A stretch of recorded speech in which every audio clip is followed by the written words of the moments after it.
Hey guys, welcome back to some Guild of Guardians. In today's video, we're going to be looking at a brand new hero, which was kind of crazy because he kind of popped up out of nowhere. And actually a YouTube comment said, hey, did you see a new hero in there? Because he breezed over and I didn't even see him. So I want to check him out. But overall, I also want to go over the timeline. So they updated some of the timeline that we're seeing for September. And this is over on Discord.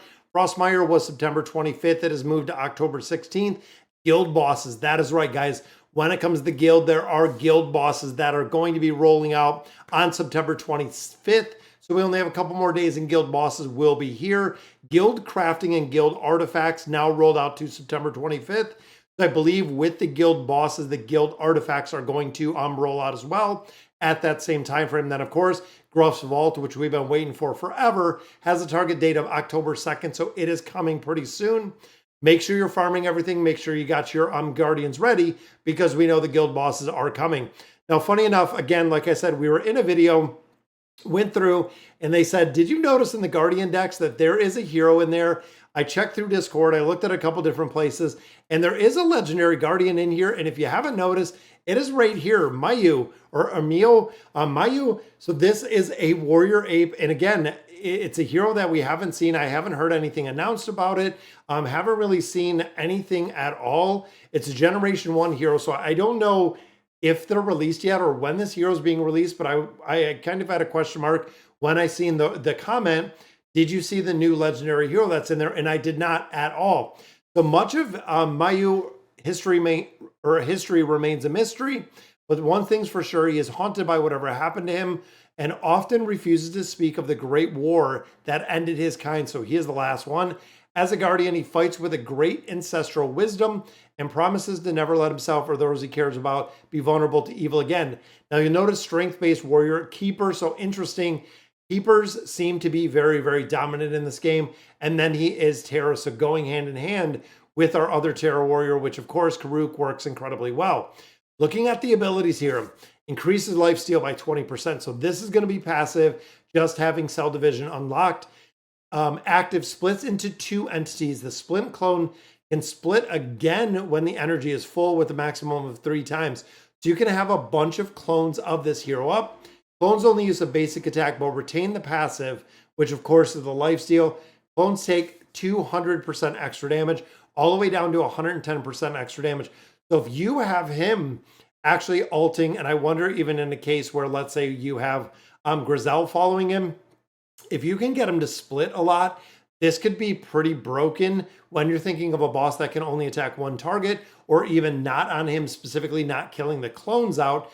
This could make a big difference when it comes to this Guardian.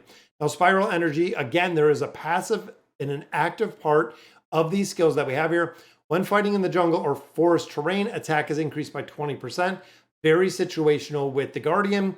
Mayu uses the molecular energy inside Congeum to release a pure Congeum energy wave, causing 270% of attack as physical damage to nearby and stunning. Pretty cool. That's a pretty decent amount of damage as long as he scales.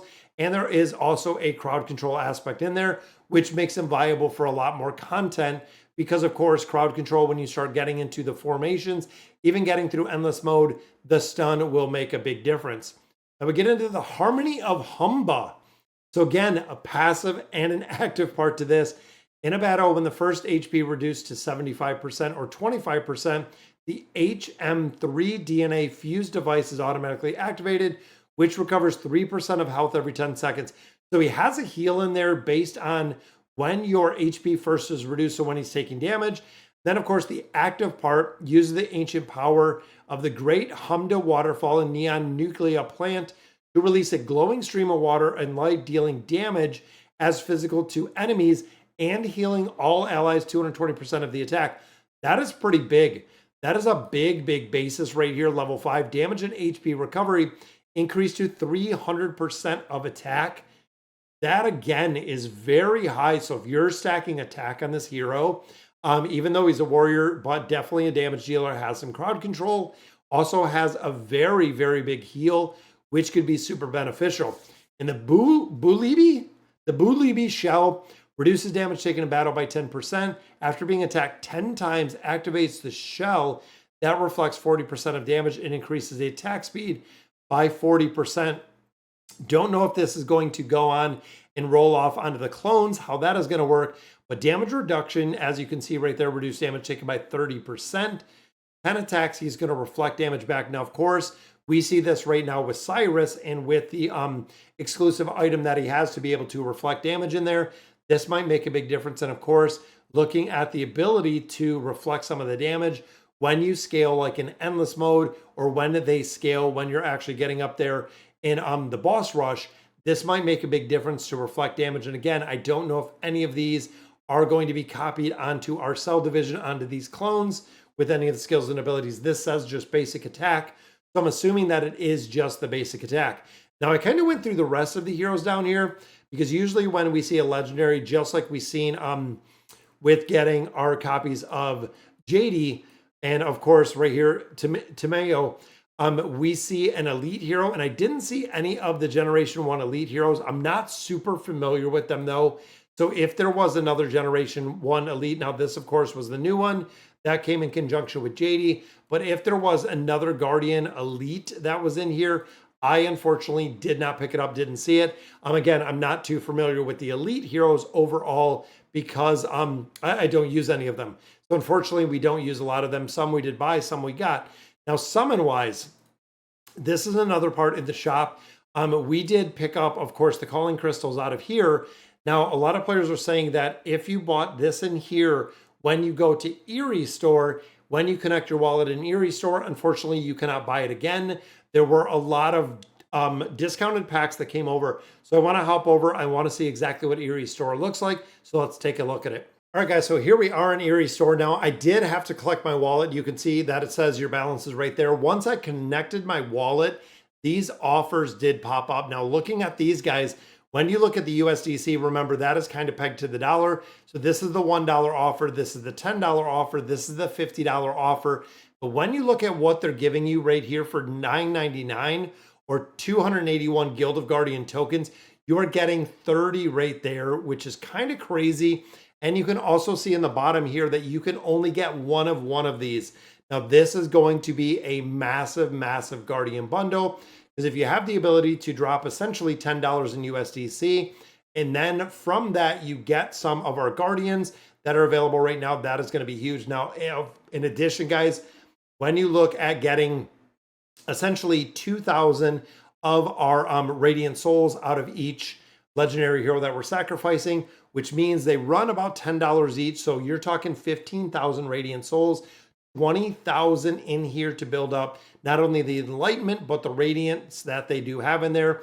These two packs are going to be a massively, massive good purchase to get out of here. Now, of course, the seals are back. We talked about this before. You can see it says out of stock right now. I think that is something to do. They're doing kind of an investigation right now on something that was going on that seemed kind of fishy with getting the Ascension seals, but this is a good place to buy the Ascension seals. These are very heavily discounted versus picking them up in the Google Play Store, the Apple Store. This is a good place to get these very, very heavily discounted. And then, of course, there are a couple other bundles that are going to be refresh bundles. But as you can see in here, looking at the price tag itself, I mean, it's pretty good if you're using the cryptocurrencies, even the Guild of Guardian tokens, because the price can kind of vary. But looking at some of these packs, pretty good deal overall looking at the scrolls. But we seem to be getting at the point that these packs of the game are not very prevalent at all, because we've already gotten to the point where we have a lot of scrolls. We have quite a bit of gold. Gold would be the only really one to build out gear that I would be looking at in here. And then, of course, we also do have the rubies down here. But again, looking at the cost, 60,000 rubies for 200 bucks, way, way out of the realm of what you'd want to buy. Even then, for $200, if you could buy a couple of these packs, pull some decent heroes, even sell them off to buy some rubies. The rubies, it seems like in this game, are very overpriced compared to, in comparison to what they do. Because if you checked on my account, I'm sitting at about 20,000 rubies right now. I do the refreshes, I do all of the regular stuff within the adventure mode. I also do it within the shop itself. So we've been using rubies on a regular basis. But as we continue to build up the guild, and that is something that remains very, very important, is as we're building up the guild and you're actually building out a lot of things, when you start looking at the power of the guild, getting these guild donation rewards, but now we're at the point where base rewards are being increased, which means when we're getting diamonds and when we're going through here and doing our quests, and guys, this is where the quests are. You see these little figures on the table that say quest. A lot of players were asking and wondering exactly where the quests went. The quests are right here. But again, when you're getting these diamonds and you're getting some extra out of here, and then of course, when you get to a level of a guild boost that you're getting additional on top of what you're getting for the extra, it really does make a big game changer with how much diamonds or how many rubies you can pick up in here. And as you see, we're right about 20,000. So before we conclude, guys, I want to do a couple summons. Now, of course, this is almost done. We only have a couple more days and this will be done. So if you do want to pick up those stones out of that package, you could definitely get them out of here. And as you can see, we're outranked all the way to 100. We have 162 stones in here. I want to do a couple summons just for the fact that we want to go ahead and recycle these in the entirety. And that's all that we have been doing with these heroes. Any of those epic heroes we get, any of these legendary. There's another copy of Oxalis. We have just been recycling, and we've been recycling kind of over and over and over again. These stones, I mean, short of using these to get the stones, to get the hero stones, are really the only thing that we've been doing, again, for an incredible amount of time. So even in here, I keep the rare heroes. We still have them around just in case we have an event that comes back. There is 75 right there. All of these rare heroes, I will go ahead and get rid of. We already have a lot of our rare heroes with Ascension seals. We also do have a lot of them already kind of built up further when it comes to building them. Now, we also keep one copy of each of these heroes as 4 stars, which means this is kind of the basis for where we're at. So all of these, I can do the exact same. We can go ahead and sacrifice all of these. And I believe this one as well. I think we have a Flix already that we had built up right there. We already do have a Flix that is pretty well built up. But as you can see, that's another 800. That's another 1,000. That's another 1,100 that we do get with our souls. We are starting and continuing to build those up. Now I bought, as you can see, a couple of our cracked hearts. We know we're going to use them, and the price and really the availability for cracked hearts has went down quite a bit. Or the price of cracked hearts has went up quite a bit, which means that a lot more people are picking them up and a lot more people are buying them. Then, of course, we did get lucky with the copies of Funika, and I don't think I have enough of my souls right now to go ahead and build her up. I'm going to have to pick up that pack. Yeah, we're not even at 100%. I do not, and I will not build them or buy them up unless I am capping my Radiance, the ability to build out the Radiance in the entirety.